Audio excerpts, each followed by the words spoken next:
Welcome friends, आप सभी का आपके अपने देसी टेक चैनल में एक बार फिर से स्वागत है। मेरा लड़का अक्सर मुझे लाइनक्स पे काम करते हुए देखता था तो बोलता था कि पापा कितना मुश्किल है ये काम और कैसा ऑपरेटिंग सिस्टम आप यूज़ करते हो। उसकी बात सुन के मुझे अपने पुराने दिन याद आ गए। मैंने भी जब पहली बार लाइनक्स पे काम करना शुरू किया तो मुझे बड़ा अजीब सा लगा कि यार ये कैसा ऑपरेटिंग सिस्टम है, कुछ समझ में ही नहीं आ रहा। तो उसी को बात को ध्यान में रख के मेरे दिमाग में एक आइडिया आया, क्यों ना एक ऐसी सीरीज़ शुरू करी जाए जिसमें हम लाइनक्स के बहुत बेसिक से स्टार्ट करें और वो उन लोगों को फ़ायदा दे पाए जिनको लाइनक्स के बारे में कुछ भी ना पता। तो उसी के मद्देनज़र हम लोगों ने ये सीरीज़ शुरू की है, लाइनक्स जीरो टू हीरो। तो उसी का आज हम लोग जो है क्लास 1 बनाने वाले हैं। कोई भी व्यक्ति जिसको लाइनक्स सीखना है बट उसे लाइनक्स के बारे में कुछ भी नहीं पता, तो ये सारी सीरीज़ जो है उसको बहुत हेल्प करने वाली है। चलिए ज़्यादा टाइम नहीं लगाएंगे और हम लोग शुरू करते हैं आज का चैप्टर 1। चलिए शुरुआत हम कहाँ से करने वाले हैं। हम ये मान के चलते हैं कि आपके पास एक लाइनक्स का सिस्टम है और आपने उसको जो है पावर ऑन कर दिया। तो जैसे ही आप पावर ऑन करोगे तो आपको जो है ये वाला पैनल दिखाई देगा, जो कि जैसे विंडो के अंदर आता है और यूज़र नेम पासवर्ड मांगता है। तो यहाँ पे जितने भी यूज़र इस मशीन में होंगे वो सारे हमें यहाँ पे दिखाई देने वाले हैं। तो हम किसी भी एक यूज़र पे क्लिक करते हैं, जैसे मैं स्टूडेंट पे क्लिक कर रहा हूँ और यहाँ पे मैं इसका पासवर्ड दे रहा हूँ। तो ये क्या करेगा, इसके अंदर लॉगिन हो जाएगा और ये लास्ट लॉगिन टाइम भी इसके अंदर बता रहा है। ठीक है। और जैसे ही आपके सामने ये लॉगिन होगा तो लॉगिन होते ही आपको विंडो कुछ इस प्रकार का दिखाई देगा। तो जैसे आप यहाँ पे देख पा रहे हो, मैं यहाँ पे क्लिक करूँगा तो ये मेरे को दिखाएगा कि मैं किस यूज़र से लॉगिन हूँ। जैसे आपको पता है कि मैंने किस यूज़र से लॉगिन किया था, मैंने स्टूडेंट यूज़र से लॉगिन किया। ठीक है। अब समझते हैं ये है क्या। देखिए ये क्या है, ये एक तरीके का डेस्कटॉप है, जिस तरीके से विंडोज़ का डेस्कटॉप आता है। अगर मैं मिनिमाइज कर देता हूँ तो ये हमारा विंडोज़ का डेस्कटॉप है और ये हमारा लाइनक्स का डेस्कटॉप है ना। अब इम्पॉर्टेंट चीज़ क्या है कि जैसे आप यहाँ पे विंडोज़ में क्लिक करते हो, विंडो की टास्क बार पर क्लिक करते हो तो यहाँ पे मेनूज आते हैं। तो यहाँ पे भी इन्होंने क्या दिया हुआ है, एप्लीकेशंस दे रखी है।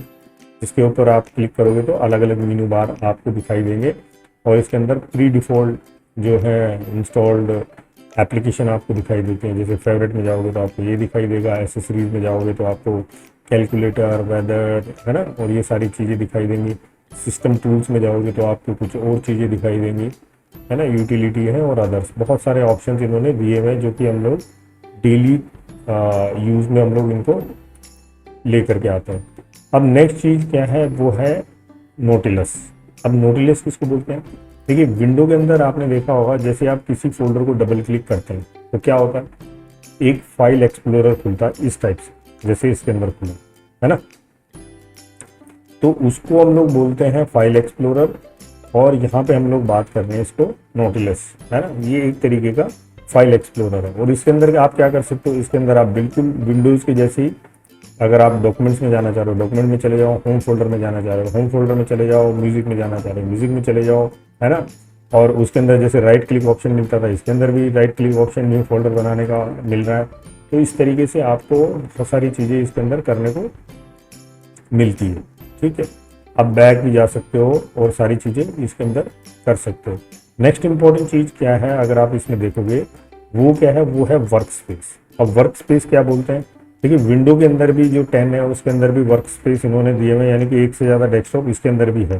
तो इसके अंदर क्या है, अगर आप ये क्लिक करोगे नीचे तो ये क्या है, ये 4 अलग अलग वर्क स्पेस है जिसके अंदर हम काम कर सकते हैं एट ए टाइम। मान लीजिए कि सपोज करो मैंने ये फोल्डर खोला है ना, तो ये मेरा वर्क स्पेस 1 में है, बट जब मैं वर्क स्पेस 2 में जाऊँगा तो मुझे ये फोल्डर दिखाई नहीं देगा, है ना। यानी कि ये मेरी अलग स्पेस है जहाँ पे मैं काम कर रहा हूँ, ये मेरी अलग स्पेस है जहाँ पे मैं काम कर रहा हूँ, ये मेरी अलग स्पेस है। यानी कि यूज़र के अंदर भी 4 अलग अलग जगहें आपको मिलती हैं जिसके अंदर आप काम कर सकते हो और इनको मूव भी करा सकते हो। अगर आप चाहो तो वर्क स्पेस 1 से वर्क स्पेस 2 में एप्लीकेशन को मूव भी करा सकते हो, राइट क्लिक करके कई सारे ऑप्शंस आते हैं एप्लीकेशन के ऊपर। ठीक है। तो ये हो गया हमारा वर्क स्पेस। अब बात करते हैं यूज़र्स की। तो यूज़र्स के लिए आपको क्या करना है, यहाँ पे क्लिक करना है। जैसे आप यहाँ क्लिक करोगे तो आपको जो है यहाँ पे दिखाई देगा आप किस यूज़र से लॉगिन हो। अगर आप इस एरो पे क्लिक करते हो तो आपको जो है ये 3 ऑप्शन दिखाई देंगे, switch user, log out user और अकाउंट सेटिंग्स, है ना। तो अकाउंट सेटिंग पे अगर आप क्लिक करते हो तो आपको जो है एक एप्लीकेशन खुलेगी जहाँ से आप अपने यूज़र की जो इंफॉर्मेशन है उसको मैनेज कर सकते हो, जैसे पासवर्ड को मैनेज करना हो गया या बाकी चीज़ें मैनेज करना हो गया। तो ये हमारे पास में जो है खुल गया। अब हमारा यूज़र क्या है, स्टैंडर्ड यूज़र है, ठीक, और इसका नाम क्या है, स्टूडेंट है। अगर मुझे पासवर्ड चेंज करना है तो मैं यहाँ पे क्लिक करूँगा और ये मुझे पूछ रहा है करंट पासवर्ड क्या है, फिर नया पासवर्ड और नया पासवर्ड और चेंज। यहाँ पे चेंज पे क्लिक करेंगे तो इसका जो है पासवर्ड चेंज हो जाएगा। बट अगर मैं यहाँ पे देसी टैग का कुछ करना चाहूँ तो देखिए ये मेरे को ऑप्शन नहीं दे रहा है, क्योंकि ये दूसरा यूज़र है। तो हमें यूज़र यहाँ दिख जाएंगे बट हम सबका पासवर्ड चेंज नहीं कर सकते, यहाँ पे सिर्फ अपना ही पासवर्ड हम चेंज कर सकते हैं, ठीक है। उसके बाद अगर मैं आपसे बात करता हूँ यूज़र के स्विच करने की, तो देखिए यहाँ पे कितने ऑप्शन हमको दिए हुए थे। हमको यहाँ पे दो ऑप्शन दिए थे, स्विच यूज़र और log out user. Switch user का क्या मतलब है, स्विच यूज़र का मतलब ये है कि ये करंट स्टेट में विंडो रहेगी और जैसे आप स्विच यूज़र पे क्लिक करते हो तो आप दूसरे यूज़र में भी लॉगिन कर सकते हो। मतलब ये यूज़र तो लॉगिन है ही है, आप दूसरे यूज़र में भी लॉगिन कर सकते हो।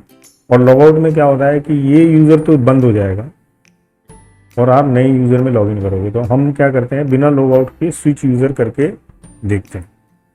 तो हम यहाँ स्टूडेंट से अभी क्या करेंगे, देसी टेक में जाने की कोशिश करते हैं।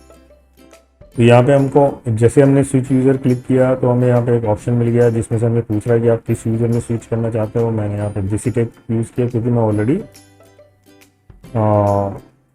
इसमें लॉगिन था स्टूडेंट में, तो मैंने यहाँ पे देसी टेक का पासवर्ड मार दिया। तो जैसे हमने देसी टेक का पासवर्ड मारा, देसी टेक का जो है पैनल खुल गया। अभी हम यहाँ क्लिक करेंगे तो हमारे को यहाँ पे देसी टेक यूज़र दिखाई दे रहा है, ना कि स्टूडेंट यूज़र। तो बेसिकली ज़्यादा कंफ्यूज नहीं होना, ये दोनों ऑप्शन हैं। अगर आप देखते हो सेम मशीन पे अलग अलग यूज़र में लॉगिन करना, मतलब पहले मैं उसमें कर दिया, फिर दूसरे यूज़र में जाना है तो दूसरे यूज़र में कर दिया, है ना। और सबको अपना अपना वर्क स्पेस और ये सारी चीज़ें। अब नेक्स्ट ऑप्शन क्या है, नेक्स्ट ऑप्शन है हमारा जी एडिट। जी एडिट क्या है, जैसे विंडोज़ के अंदर नोट पैड है वैसे ही हमारा जो है इसके अंदर जी एडिट होता है। तो अगर हम एसेसरीज में जाएंगे, टेक्स्ट एडिटर नाम का एक एप्लीकेशन है, उसको अगर हम क्लिक करते हैं तो वो क्या है, वो बेसिकली हमारा जी एडिट है। तो इसका फ़ायदा क्या है, इसके अंदर हम लोग कोई भी टेक्स्ट फाइल बना सकते हैं और उसको कहीं पर भी सेव कर सकते हैं। तो जैसे मैं यहाँ पे बताता हूँ, this is a G edit file in Desi Tech user, ठीक है, ऐसे मैंने बना दिया। अब देखिए ये फाइल सेव नहीं है, इसमें स्टार मार्क है। तो जैसे मैं सेव करूँगा तो ये मुझसे क्या पूछेगा, जैसे विंडोज़ के अंदर पूछता है कि मुझे किस लोकेशन में सेव करनी है। तो मैंने इसको क्या किया, मैंने इसको डेस्कटॉप सेलेक्ट कर लिया कि भाई डेस्कटॉप पे सेव कर दूँ, और मैं यहाँ पे मार देता हूँ देसी टेक डॉट टेक्स्ट फाइल, ठीक है। और जैसे मैंने ये सेव किया तो ये देखिए ये यहाँ पे आ गई फाइल, ठीक है। अगर मैं इसमें कोई भी चीज़ और नहीं ऐड करता हूँ, दिस इज सेकंड लाइन, और मैं फिर से स्टार मार्क आ गया, नॉट सेव्ड है, तो मैं फिर से सेव कर देता हूँ, ओके हो गया। तो ये इसके अंदर सेव हो गया। तो सिंपल है, ठीक है, इस तरीके। चलिए अभी नेक्स्ट जो बात करते हैं वो बात करते हैं फाइल मैनेजमेंट की। तो मैं दोबारा से जो है अपना होम फोल्डर खोल लेता हूँ, जिसको हम लोगों ने क्या बोला था, नोटिलस बोला था। अब इसके अंदर देखिए बहुत सारी चीज़ें होती हैं जो होम के अंदर होती हैं। तो आपको यहाँ क्या दिख रहा है, डेस्कटॉप, ये डॉक्यूमेंट है, डाउनलोड, मिसलेनियस, ये वो करते हैं ना, इतनी सारी चीज़ें। तो अगर मुझे मान लीजिए कि इसके अंदर एक नया फोल्डर बनाना है तो क्या तरीका है, मैं क्या कर सकता हूँ, राइट क्लिक करके न्यू फोल्डर बना सकता हूँ। यहाँ पे फोल्डर का नाम मुझसे पूछ रहा है तो मैं क्या कर रहा हूँ, देसी टेक फोल्डर नाम से एक मैंने यहाँ पे बना दिया। देखिए ये आ गया देसी टेक फोल्डर। अब मुझे मान लीजिए कि इसके अंदर कोई फाइल डालनी है तो मैं क्या कर सकता हूँ, यहाँ से फाइल को ड्रैग एंड ड्रॉप कर सकता हूँ। ये देखिए ये आ गया यहाँ पे, है ना, और इधर ला करके इसको छोड़ सकता हूँ। तो ये देसी टेक उठ करके यहाँ पे यहाँ आ गई। दूसरा क्या है, मैं राइट क्लिक करके कट कर सकता हूँ यहाँ से, ठीक है। कट करने के बाद वापस अगर मैं यहाँ पे पेस्ट करना चाहूँ तो मैं यहाँ पे पेस्ट कर सकता हूँ। तो ये एक बड़ा आसान तरीका है जिस तरीके से विंडोज़ के अंदर हम लोग जाते हैं। तो इससे कोई भी फाइल आप मूव करा सकते हो, पूरा फोल्डर अगर मूव कराना चाहते हो तो पूरा फोल्डर मूव करा सकते हो। फोल्डर को राइट क्लिक करोगे तो उसमें भी आपको यही ऑप्शन आएगा कट करने का, है ना। चलिए उसके बाद इंपॉर्टेंट चीज़ क्या आती है, हिडन फाइल, जैसे विंडोज़ के अंदर आती है। तो यहाँ आपको कुछ ऑप्शन मिलेंगे। सबसे पहले तो क्या है, ये व्यू टाइप है। जैसे आप इसको क्लिक करते हो तो आपको जो है, जैसे यहाँ पे अगर आपने क्लिक कर दिया तो आपको दिखाई देगा कि साइज़ क्या है, कौन सा मॉडिफिकेशन डेट है, फोल्डर का नाम। और अगर आपने दोबारा क्लिक किया तो आपको जो है सिंपल तरीके से फोल्डर दिखाई देगा। नेक्स्ट ऑप्शन यहाँ पे क्या आता है, एक सर्चिंग ऑप्शन आता है। यहाँ पे अगर आप मारते हो डॉक्यूमेंट तो ये अपने आप आपको जो है उस पर्टिकुलर डायरेक्टरी के अंदर सर्च करके देगा कि आपका कौन सा फोल्डर इस नाम से है। तो ये बहुत आसान है यूज़ करना।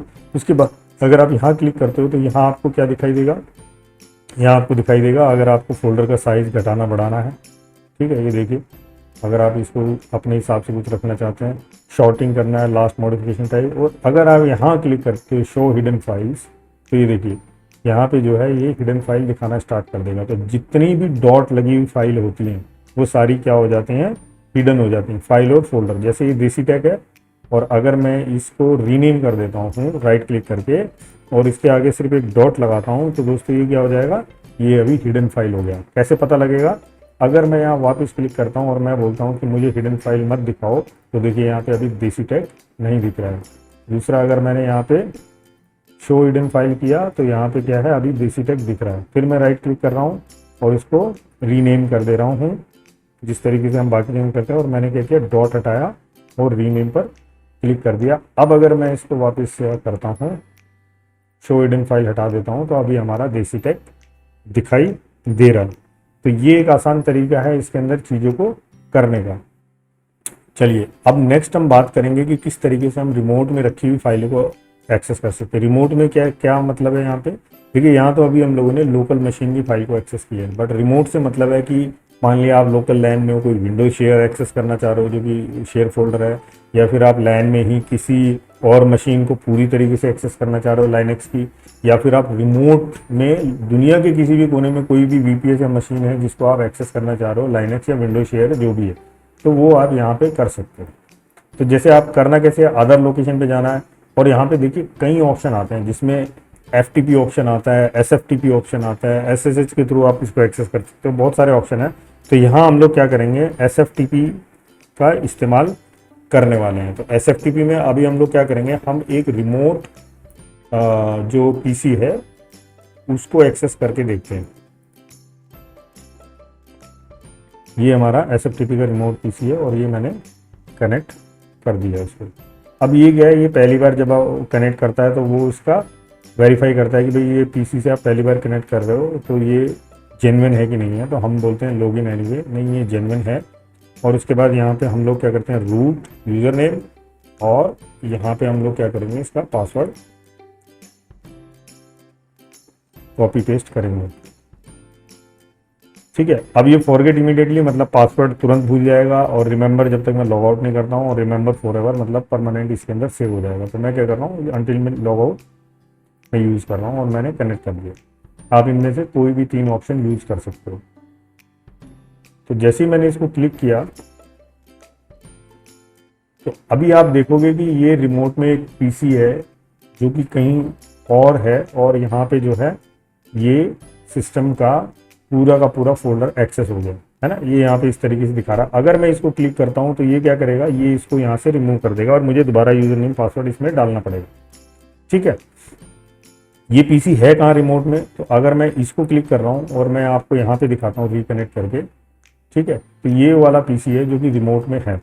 अगर मैं इसके होम के अंदर जाता हूँ, अभी आप इस पर ध्यान मत दीजिए कि मैं क्या कमांड लाइन यूज़ कर रहा हूँ, और अगर मैं यहाँ पे देता हूँ, देखिए यहाँ पे एक न्यू टेक्स्ट फाइल है ना। ये रिमोट PC है जिसको मैं थ्रू सम एप्लीकेशन एक्सेस कर रहा हूँ कमांड लाइन के थ्रू, और यहाँ पे क्या है, न्यू टेक्स्ट फाइल है। अगर मैं इसको Ctrl+C Ctrl+V बना देता हूँ, है ना, जैसे उसके अंदर ऑप्शन आता है विंडो के अंदर, Ctrl+C मारा फाइल को, Ctrl+V मारा, तो इसने क्या किया, इसको बना दिया। अब मैं इधर जाता हूँ और मैं दोबारा से इसको लिस्ट करता हूँ तो देखिए न्यू कॉपी टेक्स्ट फाइल बन गई है। तो मतलब क्या है कि मैं किसी और लाइनक्स मशीन को थ्रू ग्राफिकल इंटरफेस जो है उसको एक्सेस कर सकता हूँ, बस शर्त ये है कि मेरे वाले में GUI एक्सेस होना चाहिए, है ना। और अब मैं यहाँ पे कोई भी फाइल बनाऊंगा, कुछ भी करूँगा, कोई भी चीज़ वहाँ पे एडिट कर सकता हूँ। मैं चाहे तो वहाँ पे एक डायरेक्टरी बना सकता हूँ, न्यू फोल्डर, और उसका नाम लिख देता हूँ फ्रॉम DT देसी टेक, है ना। ये एक फोल्डर बन गया। अगर मैं यहाँ पे चेक करता हूँ दोबारा आके, मैं दोबारा LL मारता हूँ तो देखिए फ्रॉम DT एक फोल्डर बन चुका है, एक डायरेक्टरी बन चुकी है जो कि ब्लू कलर में। ठीक है, सिंपल है, ये बहुत ही आसान है। ठीक है, तो हमने यहाँ पे जो है रिमोट के अंदर एक फाइल फोल्डर बनाया जिसको हम लोगों ने FTP के थ्रू एक्सेस किया। अगर मैं इसको अनमाउंट कर देता हूँ तो ये यहाँ से अनमाउंट हो जाएगा। देखिए अब ये चला गया है। अब अगर मुझे दोबारा एक्सेस करना है तो मैं दोबारा इसको एक्सेस कर सकता हूँ। मैं यहाँ क्लिक करूँगा तो ये मुझे बताएगा कि आपने ये एक्सेस किया था। अब ये मुझसे यूज़र नेम पासवर्ड मांगेगा? नहीं मांगेगा। क्यों नहीं मांगेगा? क्योंकि मैंने अनटिल लॉग आउट किया था, यानी कि जब तक मैं सिस्टम बंद नहीं करूँगा तब तक ये रखेगा। तो मैं क्लिक किया और कनेक्ट किया और ये देखिए यहाँ पे जो है ये लॉगिन हो गया, ये आ गया लॉगिन। और ये मैंने होम में क्लिक किया और वापस से जो है मुझे वही सिचुएशन मिल गई है। तो चलिए मैं यहाँ से इसको लॉग आउट करता हूँ और इस विंडो को भी बंद कर देते हैं। चलिए, तो नेक्स्ट ऑप्शन जो है वो है हेल्प का। अगर हम एप्लीकेशन पे क्लिक करेंगे तो यहाँ पे हमको हेल्प का ऑप्शन मिलेगा। जैसे ही आप इसे क्लिक करते हो आपके सामने एक विंडो ओपन होती है।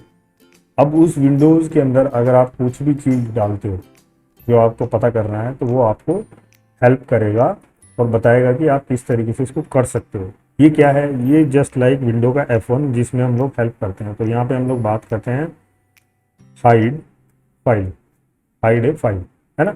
तो मैंने जैसे ये क्लिक किया तो ये क्या करेगा, ये मुझे बता रहा है कि भाई रीनेम कर दीजिए फाइल को, डॉट से beginning at the beginning of its name dot example dot text कर दोगे। अगर फाइल देखनी है Ctrl+H मारना है ना, तो ये आपको हिडन फाइल दिखा सकता है। तो इस तरीके से आपको कुछ शॉर्टकट्स भी मिलेंगे इसके अंदर और बहुत सारी हेल्प जो है यहाँ पे मिल जाएगी। ठीक है, चलिए दोस्तों, thank you for watching my video. और मेरा एक ही पर्पज़ है कि मैं मैक्सिमम लोगों के साथ में ये इन्फॉर्मेशन इन आसान शब्दों में शेयर कर सकूं। अगर आप लोगों को अच्छा लग रहा है तो आप इसमें कमेंट ज़रूर कीजिएगा। अगर आप लोग कुछ नई चीज़ जानना चाह रहे हो या आप मुझे सजेशन देना चाह रहे हो किसी इम्प्रूवमेंट के लिए तो मोस्ट वेलकम है ना। और मैक्सिमम लोगों के साथ में इस वीडियो को ज़रूर शेयर कीजिए जो लाइनक्स या इस तरीके की किसी भी चीज़ में इंटरेस्टेड है। Thank you.